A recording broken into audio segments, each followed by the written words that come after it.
Ayan. Sa mga kabarangay ko po na nagsasabi na nagbibigay po ako ng maling impormasyon. Ayan, pasensya na lang po kayo kung yun po yung pagkakaintindi nyo. Pero hindi naman po ganun yung intention ko. Ayan, may mga ano naman po patunay naman na hindi ako gumagawa-gawa lang ng kwento.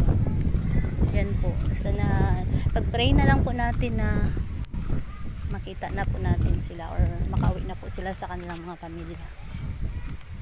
Ayan. Nandito po ako ngayon.